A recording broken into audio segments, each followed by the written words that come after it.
এই মুহূর্তে যাদের কি যদি কোনো জ্বরে আক্রান্ত হয়, সাথে সাথে যদি তার গায়ে র্যাশ, লালচে দানা থাকে, সাথে অন্য লক্ষণ যদি একটু দুর্বল লাগতে পারে, শরীর ব্যথা লাগতে পারে, ক্ষুধা মন্দা লাগতে পারে, আপনারা যখনই লক্ষণ দেখা দিবেন আমাদের স্বাস্থ্য প্রতিষ্ঠানগুলোতে অথবা চিকিৎসকের শরণাপন্ন হবেন।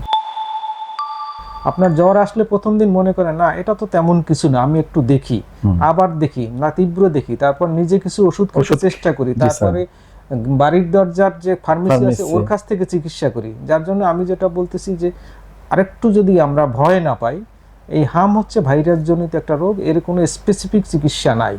যদি আমরা এইভাবে নিজেরা এক্সপেরিমেন্ট করতে থাকি, হয়তোবা হামের একটা কমপ্লিকেশন, আমরা যেটাকে বলি জটিলতা হতে পারে, সেক্ষেত্রে অনেক সময় চিকিৎসকরা অসহায়। যার জন্য আমরা র্যাশের জন্য ভরসা করে বসে না থেকে, চোখ লালের জন্য বসে না থেকে, যখনই আমার কাছে সম্ভাব্য মনে হবে আমরা দ্রুত চিকিৎসকের কাছে যাই।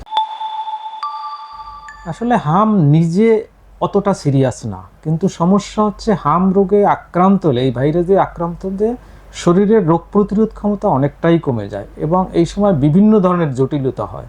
যেমন আমি যদি ব্রেইনে বলি, আমরা বলি এনকেফালাইটিস বা এনসেফালাইটিস, যদি বাংলা ভাষায় বলি ব্রেইনের ইনফ্লামেশন, এটা হতে পারে। যদি লাঞ্চের কথা বলি, লাঞ্চে আমরা নিউমোনিয়া টার্মটা সম্পর্কে খুবই পরিচিত এবং শরীরে অন্যান্য জায়গায় বিভিন্ন জায়গায় প্রদাহ হতে পারে এবং এরকমই যদি সেকেন্ডারি কমপ্লিকেশন আসে, সেক্ষেত্রে কিন্তু অনেকটাই মারাত্মক জটিলতার দিকে নিতে পারে। যে আপনি যদি এরকম সম্ভাব্য মনে হয় তাহলে আপনি চিকিৎসকের কাছে যাবেন।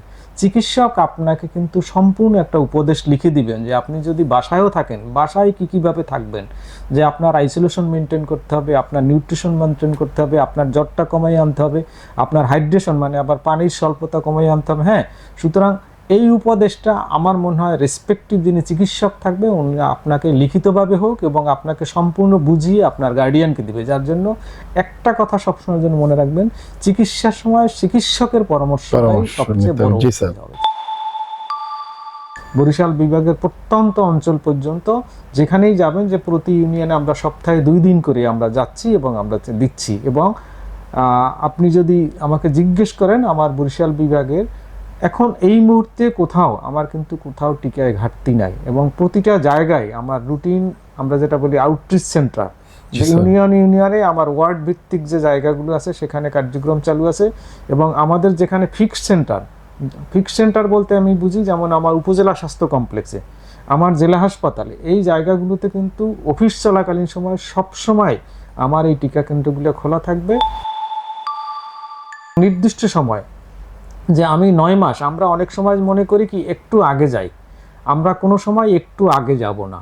9 মাস পূর্ণ হলে পরেই আমরা টিকাটা দেব এবং 15 মাস পূর্ণ হলে পরেই আমরা টিকাটা দেব। যদি কোনো কারো কান কথায় পড়ে আপনারা কোনো সময় ভ্যাকসিন না দেন, টিকা না দেন, এটা আপনার জন্যই একটা ক্ষতিকর কিছু হয়ে যাবে। কেননা ভ্যাকসিন সরকার নিয়ে আসছে মানুষের মঙ্গলের জন্য। আপনারা সবাই হামসহ অন্যান্য রোগের টিকাগুলো যেগুলো আমরা দিচ্ছি সরকারিভাবে, আপনারা জানেন, আপনার বাড়ির আশেপাশেই আমাদের ইপিআই কেন্দ্রগুলো আছে, এখানে আসুন এবং টিকা নিন, সুস্থ থাকুন।